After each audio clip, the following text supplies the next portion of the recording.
So welcome back to Restless. and I'm glad that we were laughing right beforehand because we're talking about different personality types. In particular, some of you may have heard of the four temperaments. And with the four temperaments, we have four co-hosts here. Myself, Paul. Paul, I'm thinking Paul is probably more choleric than anything else. Maybe. We'll find out. We'll find out. Yeah, we've got Joe. I've got suspicions on Joe. Joe. We're gonna see if you Joe's know, easy. We're gonna see if you can guess it on air in a moment. We've got Diane. Nicely done. Yeah, Great. and myself. Yeah. All right, let's keep it moving here, folks. Let's go. All right, here we go. So first of all, we're talking about temperaments. Had you ever heard of the four temperaments? Paul, you said that you've taken a bunch of different temperament quizzes. Yeah. So what would The one we're going to talk about is my least favorite. I'm sorry, it was the free one. They're all free if you find the right version. No, I've taken loads of like temperament personality tests. They're generally pretty accurate. I'm pretty unabashedly myself all the time. Find out you're psychopathic? Well, I hope not. No. Well, we're all a little bit, I guess. A little bit, yeah, somewhere on the degrees. Yeah. But the temperaments go way back. They go all the way back to Hippocrates in BC time, the founder of medicine. And if you're not familiar with it, the four temperaments are based on bodily fluids. Kind of gross to think about that. Like phlegmatic, it's about phlegm. Sanguine is blood, and the other two, melancholic and what's the other one? Choleric. Or they're about bile. I don't know. Pancreatic secretions. Yes, basically. But the whole idea is that certain amount of bodily Sounds scientific. bodily fluids basically impact your personality. Now, that's Obviously true. Well, it was more than that too. It was that if when you were sick, that means that one of those four temperaments or whatever were off. Right, which is why they used to do bloodletting. Because if you're too sanguine, stick a leech on you to suck some blood out. But it did a good job because it actually thins the blood. So it actually did something positive. They just didn't know that it was what they just had it wrong what it was doing. Don't we just carry diseases though? Yeah, we don't think about that. So does everything else they did in those days. But fair enough. Okay. But anyway, we move so these four temperaments are just kind of four different basic personality types. Now, of course, nothing is absolutely a perfect system, but I think it's interesting to learn, and it gave me some insight when I took a little temperament quiz and found out mine. So, Paul, you've taken some. So, what is yours? I'm more split. I have a split personality. Joe thinks I have multiple personalities. That's a different story. They're all great guys, though. So that works out fine. No, I'm kind of split. I think I'm technically more melancholic, but I'm melancholic choleric, or maybe more choleric. I can't remember. I'm more or less 50-50. So to go to real super brief overview of which one's which. So the choleric is this is from temperamentquiz.com.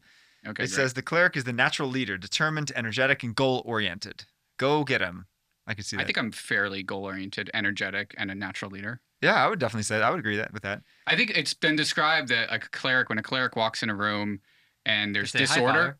Shush. Oh, you say choleric, not cleric. I'm sorry. Oh, that's a cleric. Thank you. I'm a cleric.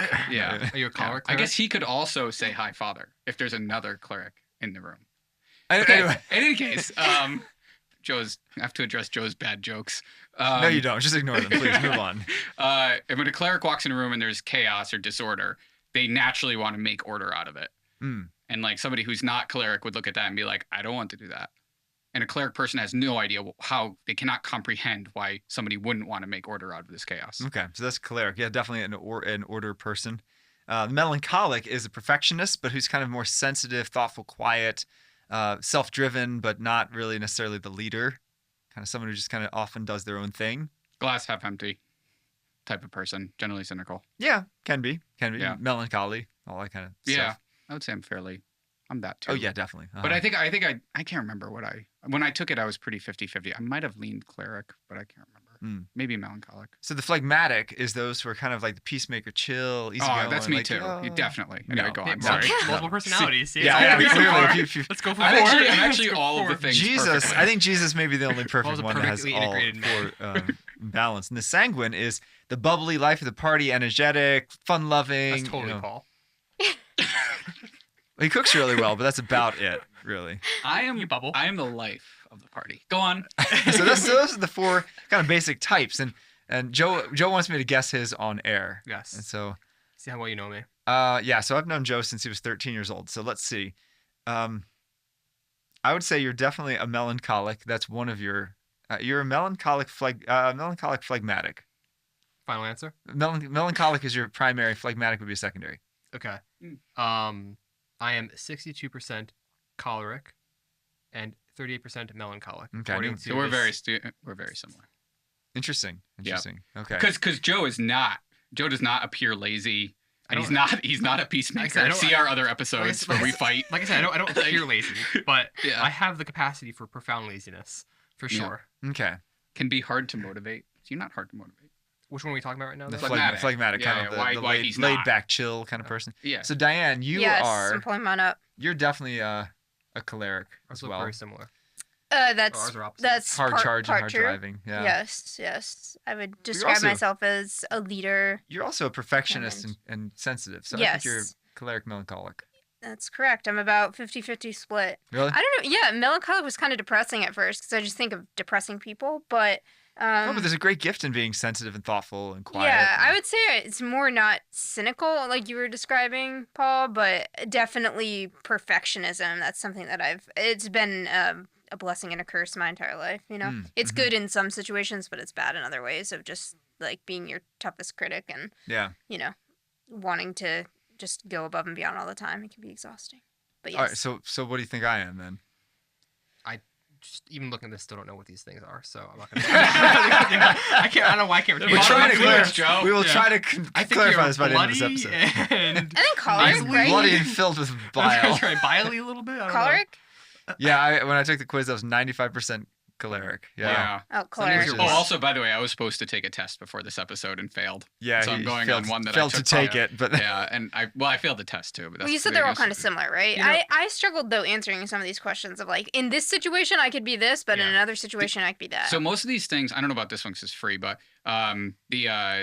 they also Wow. track Free track things. how you answer the questions, not Okay. your exact answers. So like if you answer one, like if they ask you 5 of the same question and you answer them differently, that actually goes into the algorithm yes. oh, yeah. interesting. of like how closely correlated I think the when I- questions when I that had to should do- be When I correlated. had to do my psych eval for seminary, I think that's how it worked. Yeah, That there's a wasn't free, 550 so- question, the MMPI. Yeah, Oh, that's a good one. I just That's a did good bunch one. of this yeah. averages this was out there. like 10 or 20 or something. Oh, Yeah, okay. this is, Yeah. this And, is you know, I not mean, the MMPI. they're judging because based on nobody's very gonna little. do Yeah. the MMPI. I think it's on- worth evaluating it based on what it says about us. And like, it says my weaknesses Yeah. are, aggressive, antagonistic, argumentative, and combative. So obviously there's not much to this test because I'm not, I'm such a nice guy. That is You know? not true. But I'm also had not a whole- argumentative, but that's not true. We had a whole episode on politics where I sat back and just let Paul and Joe just go I at don't it. remember doing that. I remember us talking about politics afterwards. Was I like dreaming? Even on the episode, I had to cut you guys off because we got to Like- like 45 minutes. I'm like, guys, I'm Yeah. going to sleep, man. So anyway, I think, as I said, come on, I'm not bossy. We're both not phlegmatic. But I think that's the point. But that's the thing is that all of these personality types and really whatever nuances in your personality have pluses and minuses. So what are some of the benefits to you and your personality? And you don't even have to go on the 4 temperaments. You could just say your personality in general. Like what are some spiritual benefits? What are some benefits interpersonally? And then what are some challenges that you find in your own personality that you find something to constantly be working on? I would say I'm very driven, type A. I'm very goal oriented. I'm thinking 10 steps ahead. On the flip side, obviously that can be very good for just accomplishing things and, building Catholic communities, right? In Stanford that I've used sort of that skill for delivering quality products, whether that's at work or teaching RCIA, giving 100%, doing all this research and making sure that I have all the, everything tied up. But I think it can also be, a sort of a weakness in the sense that, it's not easy necessarily to let things go. You want things done perfectly, and that is not, God doesn't ask of us to be perfect in all aspects of our life. So, you can be your own worst critic. You can be sort of critical, maybe, or like have high unrealistic expectations of others. I think another thing too is they talked about in this quiz scrupulosity, which is something that I've struggled with over the years of just being overly I'm very reflective and self-analytical, which I think goes in line with that sort of melancholic temperament.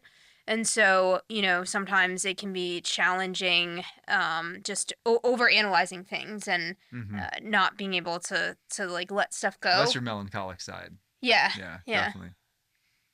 For me, I see, as a priest, one of the negatives of being like 95% choleric is a lack of empathy. There's so many times I can't tell you how many. You're not that bad. I fake it a whole lot because That's great, but which is good, I guess. Too. But Like, I mean, I can't tell you the number of times I'm thinking in my head, dude, just get over it. For example, a couple weeks ago. When Paul came to me last week. No, I'm kidding. Yeah.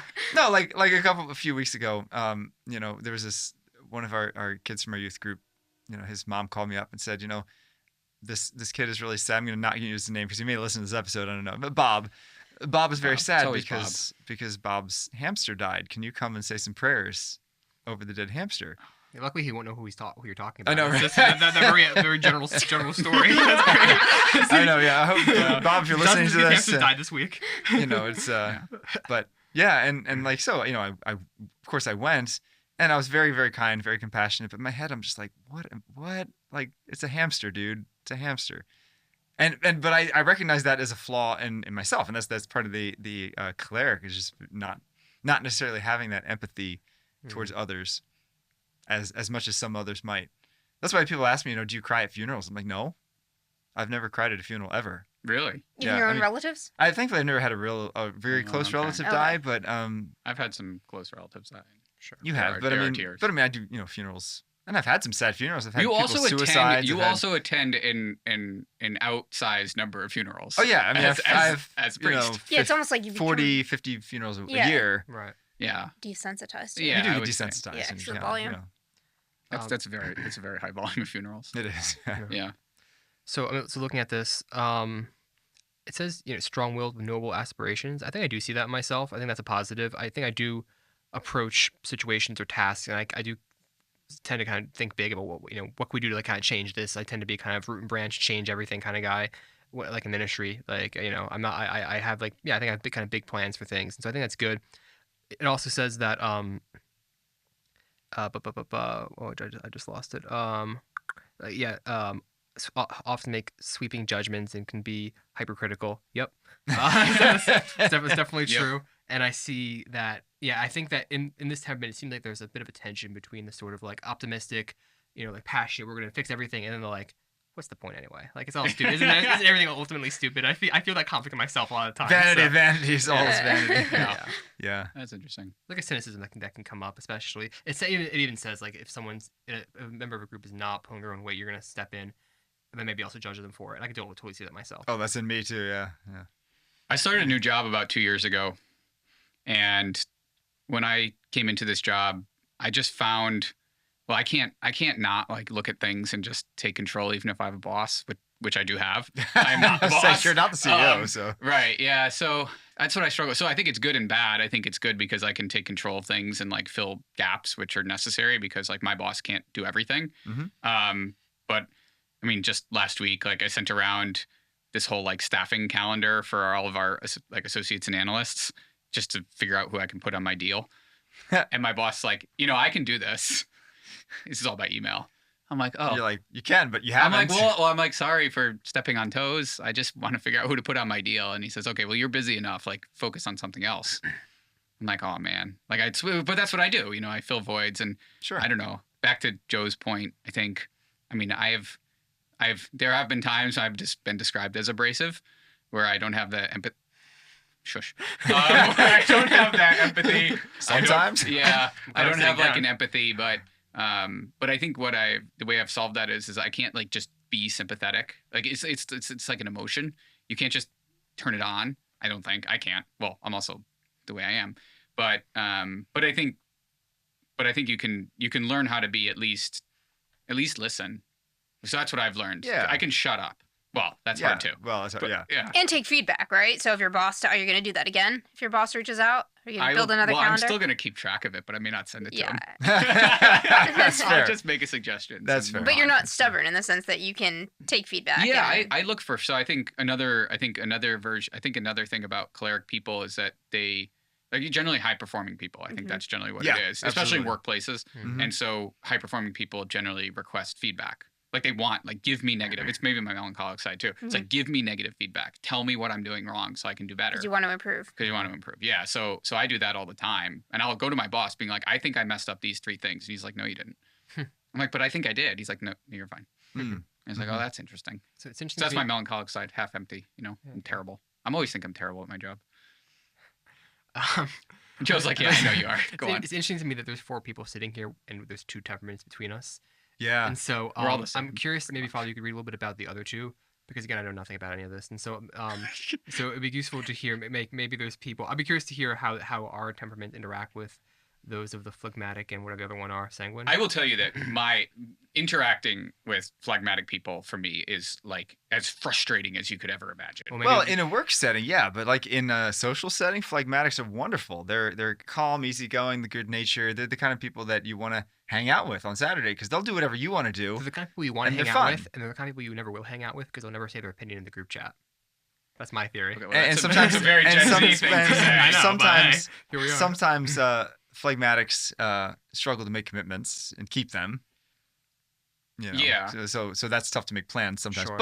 But if you have a phlegmatic who's a truly great friend, that can be an awesome gift. You know, Sure. to have that laid back fun person that kind of balances out your super high intensity. So phlegmatics they're more mellow and they are more just kind of like easygoing, take it as it comes. Yeah, That's the idea. easygoing, Calm. fun, calm. I have a very good friend who's melancholic phlegmatic. And that's a combination, let me tell you. Perfect. That means you're Huh. introspective and fun. Wow, Well, interesting. more on like the avoids crisis Yeah. side of things. I'm just looking at this thing that you guys can't see, which is fine. But like appears lazy, relaxed, and peaceful, combined with like a glass half empty person who appears lazy. That's very difficult for a cleric person to interact with on a normal basis. Yeah, sure, I make it sure. work. So what about the sanguine people? And sanguine people, those are not like the chill. They're like the super energetic, bubbly, like super outgoing. I have a really hard time with those people.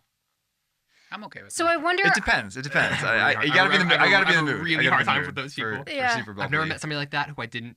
This is not a good, but every time I meet someone like that, my opinion of them is always very low to begin with. Why? It has to work because this is That's not so good. melancholic of The way I receive that like enthusiasm over nothing is I perceive it as shallowness. So my perception of when people are like that is that there's nothing to be excited about. So like clearly this must be affected because I cannot imagine being like this. But Yeah. you can't imagine their No, but excitement you- level. over That's like true, yeah. you meet the people though, they're just so bubbly and so kind of gregarious. But then like getting to know them, I always like them eventually.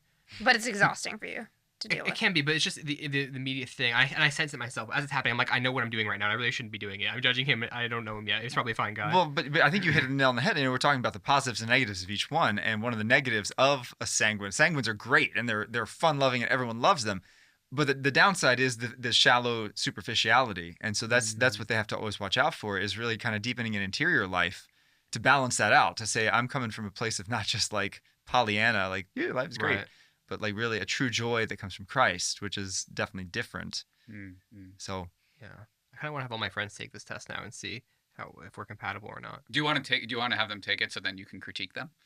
No, no. I just think I want to see what explanatory power does. But you know, you all put some really negative things to your, choleric and melancholic, but I think there's a lot of real positives too in terms of what you can do for the kingdom and just who you're meant to be. Mhm. You know, I mean, what a great gift the fact that, Diane, not too many years ago, started a whole Catholic young adult group. And most phlegmatics wouldn't do that. Yeah. They'd be like, I'm just going to wait till it comes to me. She's like, no, I'm going to go out and get it. And she did it. And it benefited the lives of so many people. And that's why I've always found as a priest, for me being mostly choleric, I'm much better at proactive ministry than reactive ministry. Like if someone calls for like an emergency, I'll certainly do it. But my main strength, my main like thing that I love is let's organize a prayer service. Let's organize this. Let's put together this group. Let's go on a hike and whatever. So, that's so there's a lot of definitely positives. choleric. Yeah, there's a lot of definitely choleric. positives to that though too. I mean, because if everyone was sanguine, nothing would get done. Yeah. Yeah, and a lot of people want to, for example, in the Catholic community in these events and stuff. And part of the reason that I started the group was because a lot of people want to participate, but no one wants to lead. So it's Yeah. like Yeah. we can talk. We're talking about, oh, I would love to have a Bible study, and it's like, okay, well, we've been talking about this for 2 months now. I guess no one's doing it, so I'll go ahead and do it. Yeah. And just like to have the diligence. Of course, it takes effort, obviously, and you have to be willing to put in the effort. Yeah. There's something called Pareto distribution, and it's this rule that just happens in pretty much everything, in all the things, right? where 80% of something is done by 20% of something else. Right, so I've heard of that, yeah. So it's like 80% of the work of organizing in a parish is probably done by less than 20% of people. 5% of people. Right, but it's also 5 people, more like like it, 20% of authors write like 80% of the books. Like 20% of the stars have 80% of the mass of all the stars. Like it's all these things, and it's a Pareto distribution, and it makes sense because like we always like the most important things are going to attract the most amount of stuff. Right, like gravity. So with stars, like gravity attracts more stuff. So I've always just heard that called 80-20 rule, but yeah, it's a Pareto distribution if you want to be specific. Pareto. I don't know. Yeah. I'll take your word for it. Yeah. So anyway, so that's kind of the thing. So I think clerics, one of the downsides of being cleric is that you do get burned out potentially. Yes. And in all because you may not be as sanguine, right? You're more choleric, and so then you get irritated by people because they're not pulling their weight. But if you actually think about it, it's like, no, probably the 20% of people that are doing stuff, they're all just the clerics, right?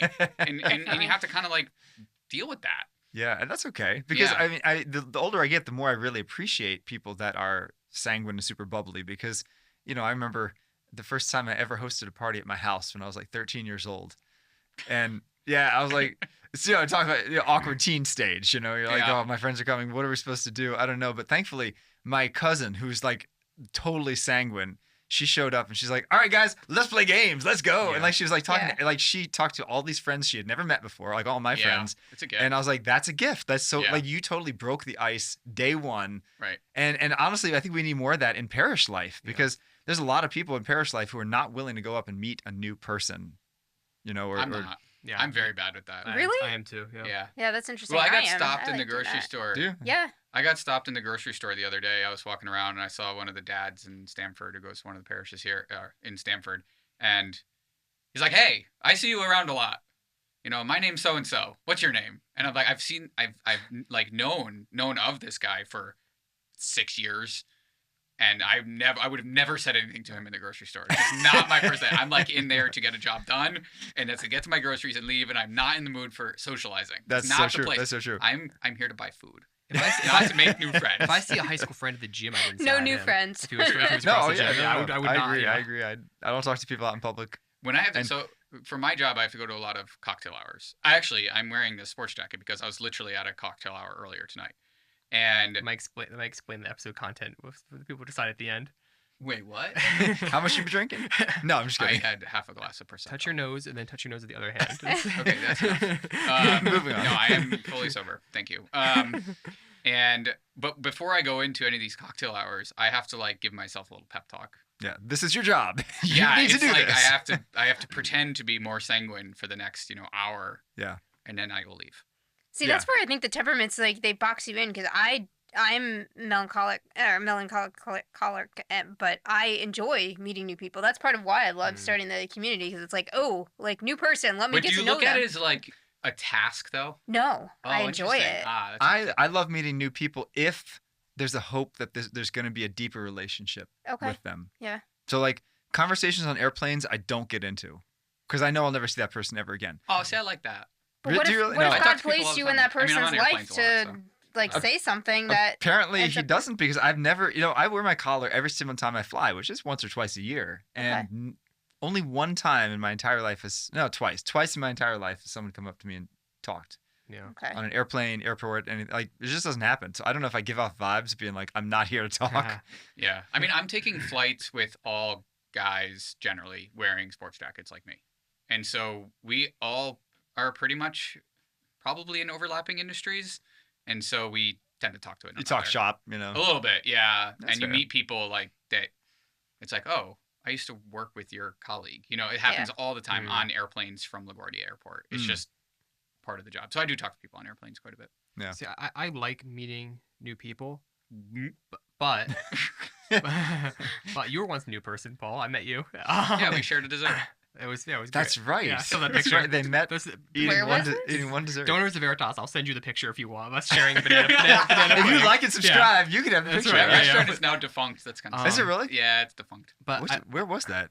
in a barbecue place or something like that. Was it Dinosaur Barbecue? No. Oh, no. That would have been like 10 years ago. Either way, Anyway, it doesn't go matter. That was a great go on, barbecue Joe. I like place. meeting new Sorry. people, Tangent. but I'm very awkward meeting new people, and I'm not outgoing. Like I think of myself as being pretty extroverted so far as I like being with people, but I'm very shy with new people and stuff, not with people I know, but with new people. And so I'd be happy to like plan a party. I definitely want to meet everybody involved in it. But unless someone like introduces me to the people themselves, like I'm probably not going to talk to anybody. Like I like me at a party with all my like it was like my own birthday party, for example, with all my friends versus like me at a parish function where I know 3 people and totally different personalities. Yeah. So I don't know which fluid type make it. That's probably I would assume that's like, but- I would assume that's probably because that's an introverted tendency, so it'd be more Yeah, it's a melancholic. Yeah. Yeah. No, it's definitely difficult. I think probably not too many people really like, really feel comfortable having this conversation. with Especially new at people. first, I'm too. surprised I we don't don't have know. a sanguine person because this is like a social thing that we're doing here. So I wonder if what Lauren We would be. or what purposely Matt would didn't be. invite them Right. because all us clerics don't like sanguine. Is that- I actually mean, just a Matt's probably a sanguine, right? Matt's sanguine. Yeah, Yeah. our producer. Yeah, our Producer, producer Matt. Matt. Yeah. Yeah, if you're listening to this, which He's is- always I don't know where smiling. we are. He's Yeah. always Yeah. enthusiastic. There are some people who just love working a crowd, and it's amazing. My apostle partner this year in seminary is from Bangladesh. His name's Nearboy, and his English is pretty good. But he's only been here for a year, so it's not perfect or anything like that. And we did go to parish function, and I was like standing like on the hill talking to the one teacher from the school I knew. He's going up to everybody, introducing himself, remembering names from like whatever. He's like totally working the crowd in language he doesn't really speak perfectly. Mm. And Yeah. meanwhile, I'm here speaking English, arguably fine, and not talking to anybody. So Well, it's a personality thing. I think you have to be a sanguine to be a bishop. Because you're meeting, I mean, every single day you're going to confirmations and shaking hands with 1,000 people. I don't know. I would find that so draining. No, I think cleric. You definitely have to be cleric. I think. Well, Yeah, for sure. maybe yeah. I Cleric, think if you're gonna have bishops cleric come in sanguine.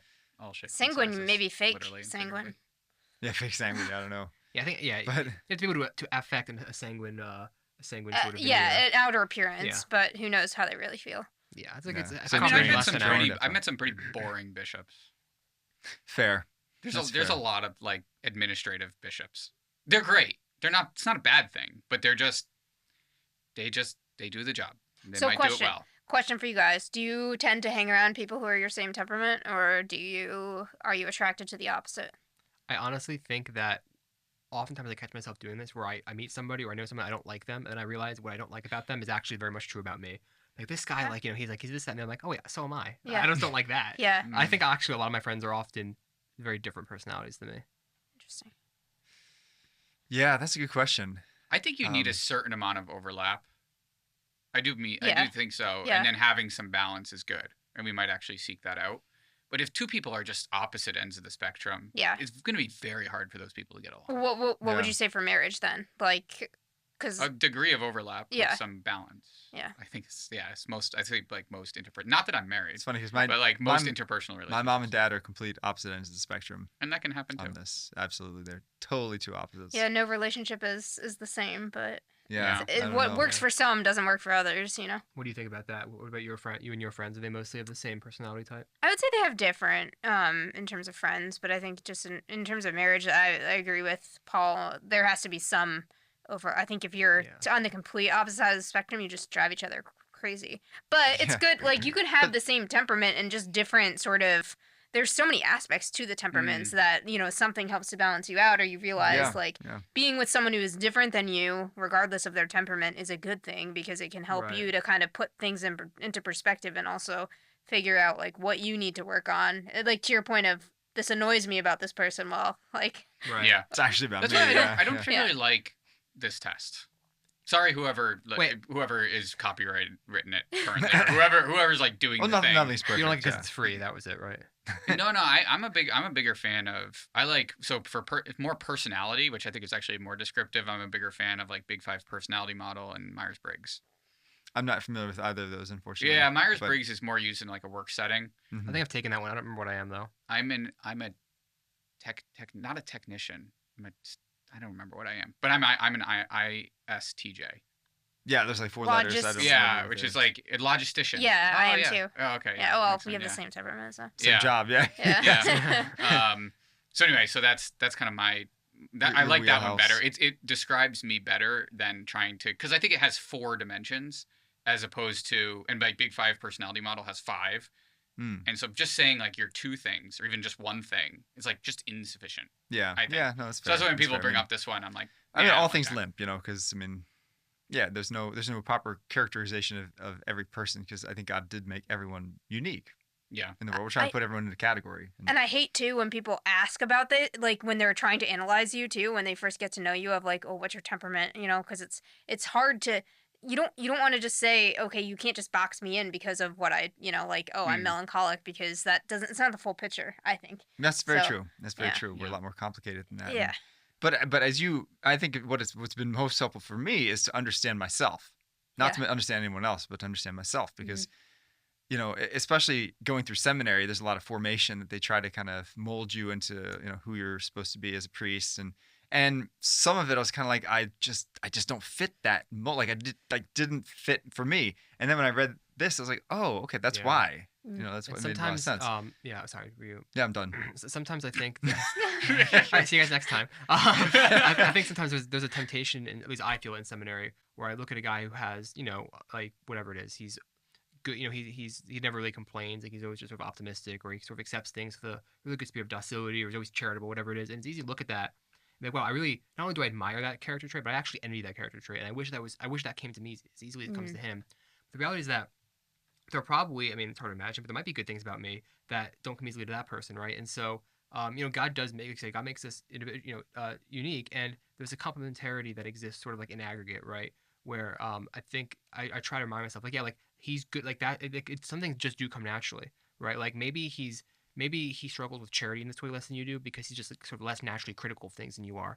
I actually realized this about one of my friends in seminary. He and I would often not butt heads. We had very different perspectives about, like, I would complain about something. He'd be like, yeah, I think it's fine. And I realized that it was because going back to I think the choleric thing, like I really think that like formation matters. And so if a formation conference is awful, I get really aggravated about it and I'm very critical of it, because in my mind, it should be really, really good, because formation is actually very important. And I think his attitude is actually like, well, whatever. It's all whatever. So like, it's whatever. I don't think it's that important. So if it's not that good, who cares? I'm like, well, I care a lot. So but looking at it, like, oh, wow, Joe's so cynical. It's like, no, Joe's not, like, I'm not cynical. I have a really high expectation for this. And so I think sometimes there are just like deeper things at work, Yeah, I think that's why we have a lot of conflict sometimes between human beings, is that we perhaps, I would look at someone and be like, that person's lazy. Well, maybe it's just their temperament is not as driven as mine is. And they have a lot of advantages that I don't have, that they can like let stuff go, and they can, they learn how to rest and balance things better than I do. And so, yeah, so I think God purposely made everyone with a different temperament, complementary, hopefully, so that we get stuff done, and have a happy world. Or not get stuff. Well, that's a weird way of saying it as a cleric. But like, but it's also good to have to take a step back and think and pray and be silent. And so like maybe that's what the phlegmatics can teach us or whatever. Yeah, exactly. Yeah, there's a benefit to having peacemakers and people that are stay present, docile. Stay in the moment, not thinking about the future or the past. Exactly. And we need evangelists that can be super bubbly and sanguine. Yeah. And the good news is you look at the lives of the saints and you see saints of all kinds of temperaments. Saints who are real pain in the behind. Saint Jerome would not win a personality contest. That guy had a crunchy personality. Yeah. There's a very, very famous story. That's a great image, crunchy personality. I love that. Crunchy. Yeah, it's awesome. A little prickly, he's like a little porcupine sometimes. And this is a great story about him in the Rock. You know that story? No. So so there's a painting of him in the Vatican where he's holding a rock in his hand, because he used to walk around beating his chest with the rock after one of his big angry outbursts. He and Augustine fought it out in letters back and forth. There's some of the meanest, nastiest things you'll ever see saints exchange with one another. And so one of the popes walked by the painting one time and said, if it were not for that rock, you would not be a saint. The recognition that he had anger issues that he had to work on, Saint Jerome. And God bless him. He worked on them. He felt repentant for them, but he also knew that was his big weakness. And other saints never struggled with anger. But I guess that's the cool thing, too, to keep the perspective of it's more meritorious for you to overcome something that's a struggle. Whereas, like, to your point of not being envious of others where they don't have the anger issue or it just comes easily, because it's an opportunity that God is giving you to work on virtue and gain that merit. Yeah. I think with our basic personalities, we're going to remain that way for our entire life, but we can try to overcome the vices that come along with it. Right. Yeah. Like with my choleric personality, okay, I need to learn how to rest, and I need to learn how to delegate, and I need to, have empathy for dead hamsters. Empathy for dead hamsters. And I don't think you're not having empathy for the hamster. You're having empathy for the kid who lost the hamster. And losing a pet's hard. Hamster, that's a struggle. Losing a dog is very hard. That's true. See, I wouldn't even have empathy for that. Well, have you ever had pet? You have I did have a dog. You grew up Yeah. in rural and Maryland. They shot their food. That's, we that's, we that's- ate our chickens. Yeah, that's We were right. Yeah. like, That's, what's you for know. dinner tonight? Oh, Roy's for dinner. Well, that's an interesting. Yeah, it is a different perspective on animals than But yeah. Anyway, I think Anyway. that for me, I think that for as more person who's more choleric, I struggle with like prayer to some extent because it's always like a thing that can be accomplished and a thing that can be done. Yeah, box Right? can be checked. Yeah. Yeah, and because it's like, okay, now it's time to pray. Like, yes, like let's go get it done. let's go pray. And it's like, well, that's not always the best attitude Right. to address it. So I have to work on that. So that's where I have to tap my melancholic side, I guess, to be more introspective. Is that the word? Introspective. Yes. Yeah, Introspective. yeah. And look at me go. Foster that relationship. Yeah. Exactly. So thank you for joining us. We've reached the end, but I would encourage all of our listeners to research more about the 4 temperaments. If you want to take this temperaments quiz, it's free. In case you didn't Or know. this particular one is Or you free. can I'm take- sure you could go find a Or one you that can costs money. take other ones. Maybe Matt could toss in the show notes or something like that. What? Maybe Matt could put it in the show notes. The show notes and podcasts. Well, I we know could actually. Yeah, we could Yeah. put it. That was the look of somebody who does not listen to podcasts. Like show notes. Yeah. Or down below. Yeah, down below. Yeah. So check out this temperaments quiz, take it, and it might give you some insight onto yourself and rejoice in the way in which God made you, but also seek to overcome whatever vices come along with the temperament. And God made your temperament for a specific purpose, definitely for you to become a saint and for you to advance the kingdom of God.